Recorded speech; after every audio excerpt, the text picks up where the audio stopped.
On the newer X3 series models, the ones with the colored inlay from 2014 to present, it's a little more complicated, there's a little more components.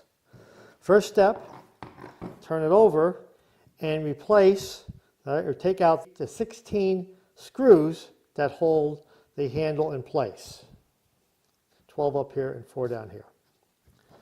All right, then you can open it up into 2 pieces and expose the electronic components inside, and we're going to take each one apart slowly so you can see how it's replaced.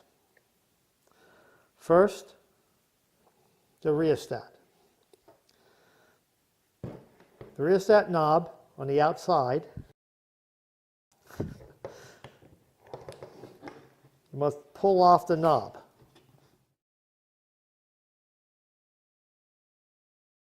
And then you need to loosen the little wafer or jam nut that's in there.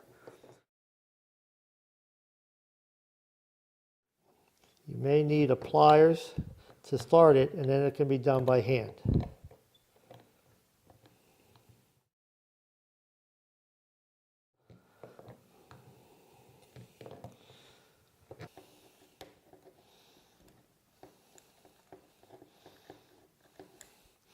You'll notice that in addition to the jam nut, there's a little washer in there as well to secure it in place.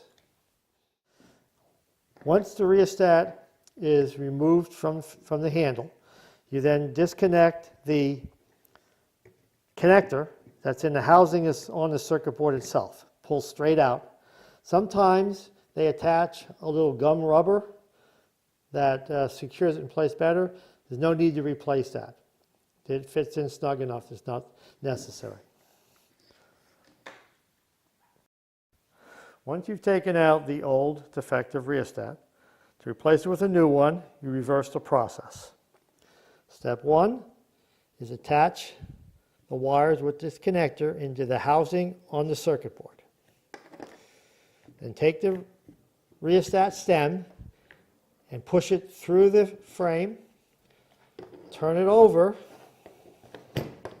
and then there are 3 items. There's a rubber washer, a metal washer, and then the jam nut or wafer nut that gets screwed into place to secure